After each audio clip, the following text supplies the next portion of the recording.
지금은 자산 지킬 때 평생 보지 못한 폭락 온다. 과거에는 전쟁, 혁명, 감염병이 지나가고 나면 일할 사람이 부족해지면서 임금이 올라가 소득 불균형이 해소됐습니다. 이번 코로나19 팬데믹은 정반대 상황을 낳았습니다. 경제가 나쁘니까 세계 각국 중앙은행, 특히 미국 중앙은행이 엄청난 돈을 풀었는데 그 돈이 실물이 아닌 금융시장으로 가면서 자산 가격이 폭등한 거죠. 어느 언론에 나왔던데 미국 상위 10%가 전체 주식의 90%를 보유하고 있다는 거 아닙니까? 부의 불균형이 해소되기는커녕 더 심화된 거죠. 증권가 스타 애널리스트 출신으로 하나대투증권 부사장을 지낸 김영익 서강대 경제대학원 교수는 시장의 위기와 거품 붕괴 및 회복을 정확히 전망하기로 유명하다. 2001년 미국 9.11 테러 직전 주가 폭락과 반등, 2008년 글로벌 금융위기 예측이 대표적이다. 한국의 닥터둠으로 불리는 그가 평생 보지 못한 폭락이 올 수 있다며 시장 위험을 경고해 화제를 모으고 있다. 미국 주식시장 과열 아찔한 수준 내 평생 보지 못한 폭락이 올 수 있다는 말의 의미는 나는 지금 모든 자산 가격이 거품이라고 본다. 특히 미국 주식시장을 보면 아찔하다. 세계적 투자자 짐 로저스가 평생 보지 못한 위기가 1에서 2년 안에 올 수 있다고 말했는데 나 역시 같은 생각이다. 다만 그 위기는 미국에서 시작되고 가장 큰 충격을 받을 나라도 미국이라고 본다. 흔히 국내 총생산 대비 시가총액을 버핏 지수라고 부르는데 올해 2분기 기준 332%이다. 2000년 이후 평균은 180%였고 2000년 IT 거품 붕괴 직전에는 200%였다. 한국 집값이 많이 올랐다고 하는데 미국 집값은 더 많이 올랐다. KB국민은행이 발표한 자료를 보면 한국은 2009년 3월을 저점으로 전 도시 기준 67% 올랐는데 미국은 20대 도시 기준 97%나 올랐다. 문제는 전 세계 금융시장을 지배하는 미국 자산시장이 붕괴하면 한국 시장도 같이 충격을 받을 수밖에 없다는 점이다. 폭락은 정확히 어떤 상태를 말하나? 거품이 꺼질 때는 연착륙이 없다. 1980년대 중반 일본에서 거품이 발생했을 때 니케이 지수가 80% 떨어졌다. 2000년 미국에서 IT 거품이 붕괴됐을 때는 나스닥 지수가 75% 하락했다. 2006에서 2007년 중국에서 거품이 발생했을 때는 상하이 종합지수가 80% 가까이 떨어졌다. 폭락은 이렇게 70에서 80% 떨어진다는 것을 의미한다. 이에 따라 많은 기업이 망할 수 있고 모든 재산을 투자한 사람은 다 잃을 수도 있다. 한국 주식시장은 어떻게 될까? 올해는 조금 반등하지만 내년에는 굉장히 많이 떨어질 거라고 예상한다. 주가지수가 얼마까지 떨어질지는 모르겠지만 큰 하락이 한 번은 올 걸로 본다. 개인적으로는 2200까지도 보고 있다. 최근 3300까지 올랐던 주가지수가 2900까지 내려갔다. 조금 반등했는데 문제는 추세다. 수치는 정확히 알 수 없지만 방향은 꺾였다고 본다. 나도 이코노미스트, 애널리스트를 오래 했지만 한국개발연구원, 한국은행, 국제통화기금 할 것 없이 경기가 올라가면 뒤따라서 전망치를 올린다. 그런데 정점을 지나 떨어지면 뒤따라서 계속 전망치를 낮춘다. IMF가 10월 전망치를 낮췄다. 우리 국민이 삼성전자 주식을 많이 샀는데 주가가 한참 상승할 때는 증권사들이 10만 전자라고 표현하며 목표치를 계속 올렸다. 지금은 어떤가? 올라갈 때는 뒤따라서 전망도 계속 올리는 반면 꺾이면 경제성장률 전망치, 기업 수익 전망치도 낮춘다. 지금이 그 전환점 초기다. 삼성전자 주식을 가진 사람은 지금 어떻게 해야 하나? 가까운 지인이 돈이 생길 때마다 삼성전자 주식을 샀다. 그분이 항상 하는 얘기가 삼성전자가 애들 둘 유학을 보내줬다는 거다. KB국민은행 통계를 보면 서울 강남구 아파트가 1986년부터 올해 9월까지 지수로 9배 올랐다. 같은 기간 전기전자 업종 주가지수는 100배 상승했다. 장기적으로 보면 삼성전자 주가는 오른다. 삼성전자는 앞으로도 글로벌 지위를 계속 유지할까? 10년 후는 모르겠지만 5년은 문제없다고 본다. 우리나라 경기 순환주기는 확장 국면 33개월, 수축 국면 18개월이다. 약 51개월 주기로 경기가 좋았다 나빴다 하니 4에서 5년만 갖고 있으면 아무리 높은 가격의 주식을 샀더라도 이익이 나게 마련이다. 삼성전자같이 좋은, 없어지지 않을 종목은 갖고 있어도 된다. 다만 앞으로 5에서 10% 더 떨어질 것으로 예상한다. 주식 비중 줄이고 현금성 자산 확보할 때 이런 시기에는 투자 포트폴리오를 어떻게 수정해야 할까? 모든 자산 가격에 거품이 껴 있으니 지금은 기대 수익률을 많이 낮춰야 한다. 주식 비중을 과감히 줄이고 현금성 자산을 확보해야 한다. 물론 지금 은행에 돈을 맡길 경우 이자가 1%대라 최근 소비자 물가지수 상승률 2.6%를 감안하면 실질금리가 마이너스지만 주식을 많이 보유하고 있다간 더 큰 손해를 볼 수 있다. 최근 10년간 미국 주가가 가장 많이 올라 미국 주식에 투자하는 이가 늘었다. 향후 10년간 미국은 아니라고 본다.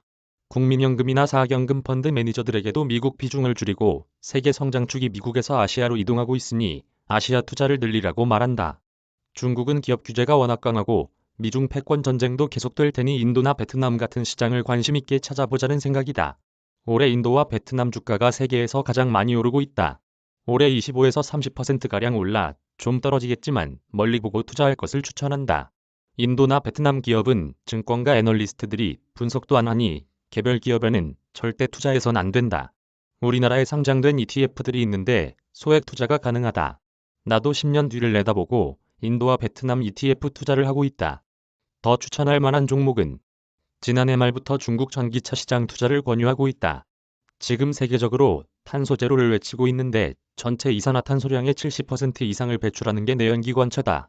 탄소 배출량을 줄이려면 전기차로 바꿀 수밖에 없는데 이 분야에서 가장 빨리 성장할 나라가 중국이다. 미국은 10명당 8명, 우리는 5명, 중국은 1에서 2명이 차를 갖고 있다. 중국 경제 수준은 1인당 국민소득 10,000달러로 1990년대 초 우리 모습과 비슷하다. 경제도 계속 성장할 테고 자동차도 굉장히 많이 늘어날 거다. 물론 중국 전기차 부문 역시 1년이 좀 안 되는 사이 80% 올라 하락 우려가 있지만 추세를 봐야 한다. 중국 전기차도 개별 종목 말고 ETF를 사라. 투자는 수익률과 리스크의 적절한 조화다. 지난해 코스피가 3,000을 넘었지만 나는 큰돈을 못 벌었다. 그 대신 손해를 본 적도 없다. 내 목표 수익률은 은행 이자의 최소 5배다. 매년 10에서 12% 수익을 얻었는데 지금은 나 역시 5에서 6%로 조정했다. 고성장 시대는 다시 오지 않는다. 저성장, 저금리 시대라고들 한다. 이 말이 의미하는 바는 금리에는 미래 경제 성장률이 들어가 있다. 경제 성장률이 높을 때는 파이가 커지기에 기업이 성장하고 그 기업에서 일하는 근로자도 많은 월급을 받을 수 있다. 반대로 경제 성장률이 낮다는 것은 작은 파이를 나눠야 한다는 뜻이다. 경쟁력 있는 기업은 많이 가져가고 경쟁력 없는 기업은 퇴출된다. 지금 금리가 낮다면 앞으로 경제 성장률이 더 떨어질 거라는 의미다. 우리나라 잠재 성장률이 올해부터 1%대에 들어섰다. 최근 한국금융연구원은 10년 후면 잠재 성장률이 1% 미만으로 떨어진다는 자료를 냈다. 경제가 나빠지면 일자리가 줄어들고 임금을 많이 못 받는다. 저성장, 저금리 시대에는 일하면서 받는 근로소득이 중요하다. 한국의 고성장 시대는 다시 오지 않나? 안 온다. 경제 성장을 결정하는 요인이 노동, 자본, 생산성인데 전체 인구는 물론 일할 수 있는 인구도 줄어들고 있다. 기업이 투자를 많이 해놨으니 우리 경제가 성장하려면 생산성이 증가해야 한다. 그런데 생산성은 하루아침에 증가하는 것이 아니다. 앞으로 삶이 각박해진다는 말로 들린다. 코로나19 사태로 돈이 풀리면서 모두가 잠시 착각했다는 건가? 그렇다.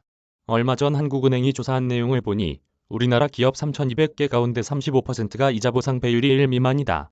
1년간 장사해 벌어들인 영업이익으로 이자도 못 갚는 기업이 35%라는 거다. 정부가 돈을 풀어 지원하고 은행이 빚 상환을 연장해줘 버티고 있다는 말이다. 그러면 대한민국 미래는 어떻게 되는 건가? 일본처럼 살아야 한다. 우리나라 1인당 국민소득이 33,000달러까지 갔었고 지금 3만 달러를 웃도는 선인데 일본은 지난해 명목 GDP가 1995년 수준이었다. 거칠게 말해 25년 동안 하나도 성장하지 않은 셈인데 그냥 지난해 쓴 만큼 올해도 쓰고 사는 거라고 생각하면 된다. 앞으로 우리나라 산업 전체가 역동성을 지니기는 어렵고 방탄소년단이나 드라마 오징어 게임으로 대표되는 문화산업, 수소나 전기차 같은 미래산업 등 일부 산업별로 각광받게 될 거다. 젊은 사람들한테는 미래가 많이 어둡다고 볼 수 있다. 지난해 주식이나 부동산 시장에서 비투 연끌로 수익을 낸 사람들도 있는데 이제 자산시장에서 돈을 벌 기대는 접어야 하나. 지난해 코스피가 31% 상승하긴 했지만 한 해 동안 이렇게 상승하는 것은 수십 년 만에 한 번 오는 일이다. 많은 동학개미가 지금 굉장히 실망하고 있을 텐데 앞으로는 기대 수익률을 많이 낮춰야 한다. 주가는 장기적으로 명목 GDP에 비례해 성장한다. 우리나라 명목 GDP 잠재 성장률이 3%이다. 주가 상승률은 그보다 1에서 2%포인트 높으니까 주식시장 기대 수익률도 4에서 5%로 낮춰야 한다. 더욱 중요한 것은 앞으로 1에서 2년은 더더욱 낮춰야 한다는 거다. 미국 주가가 과대평가됐다고 말했는데 우리 주가도 마찬가지다. 각종 경제지표가 하락으로 돌아섰다. 부동산 시장은 어떻게 보나? 부동산도 역시 사이클이 있다. 집은 사는 곳이기에 원리금 상환 능력이 있다면 언제든 사서 보유하는 것이 맞지만 지금 같은 시기에 돈을 빌려 집을 사는 것은 굉장히 위험하다. 2007에서 2010년 서울 여의도 한 아파트에서 전세를 살았는데 그때 집값이 많이 떨어져 혹시 전세금을 돌려받지 못할까 걱정했다. 지금은 집값이 물가에 비해 너무 올랐다. 서울 PIR가 6월 기준 18.5배이지 않나. 평균 소득을 가진 사람이 서울의 평균적인 집을 사기 위해서는 18년 6개월 동안 월급을 한 푼도 쓰지 않고 모아야 한다는 뜻인데 2009년에는 PIR가 9였다. 집값을 결정하는 가장 중요한 요소는 단기적으로는 금리나 대출이다. 6개월, 12개월, 24개월 후 집값을 설명할 때 가장 중요한 요소는 동행지수 순환변동치인데 지금 경기를 예측하는 선행지수 순환변동치가 꺾이기 시작했고 내년에는 동행지수 순환변동치가 많이 꺾일 거다. 특히 전 세계가 현재의 인플레이션이 끝난 후 내년 스태그플레이션, 디플레이션을 우려하는데 그렇게 되면 집값은 못 오른다. 모든 자산은 한번 오르면 계속 오르고 떨어지면 수년 동안 계속 떨어진다. 지금은 그런 전환점이다. 스태그플레이션 혹은 디플레이션은 우리 삶에 어떤 영향을 미치나? 나는 스태그플레이션보다 디플레이션이 올 거라고 본다. 한국 경제의 문제점이 뭐냐 하면 가계부채가 너무 많다는 거다. 1분기 기준 GDP의 105%가량 되고 가계 총부채 원리금 상환 비율이 36%이다. 한 달에 100만 원 벌면 36만 원을 금융기관에 원리금 상환을 해야 한다는 것인데 굉장히 높다. 미국은 10% 미만이고 일본도 우리보다 훨씬 낮다. 더 큰 문제는 가계, 금융자산에 비해 부채가 높다는 거다. 우리는 부채 대비 금융자산이 2.2배, 일본과 미국은 5에서 6배다. 일본 사람들이 20년 넘게 디플레이션을 겪으면서도 버틸 수 있었던 것은 가계부채가 적었기 때문이다.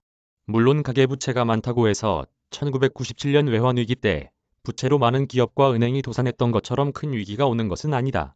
하지만 가계부채가 많을수록 소비가 줄어들고 저성장으로 갈 수밖에 없다.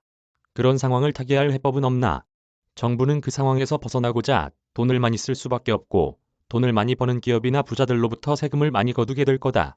부자들이 많이 나누는 사회가 돼야만 나라가 지속될 수 있다. 2016년 글로벌 컨설팅 회사 맥킨지가 낸 보고서 제목이 부모보다 가난한 자식 세대였다. 주요 선진국을 조사해보니 조사기간 분명 그 나라 GDP는 늘었는데 자식 세대가 부모 세대보다 못 살고 있다는 내용이다. 상위 10%가 GDP에서 많은 몫을 가져가고 실컷 쓰고도 남은 돈을 금융시장에 투자하니 자산 가격이 오르고 부자가 더 큰 부자가 되는 상황이 벌어진 거다. 보통 사람들은 1에서 2% 성장하는 시대에 적응하면서 기대 수익을 많이 낮추는 수밖에 없다. 포털에서 투벤저스를 검색해 포스트를 팔로잉하시면 다채로운 투자 정보를 만나보실 수 있습니다. 이한경 기자 이메일 주소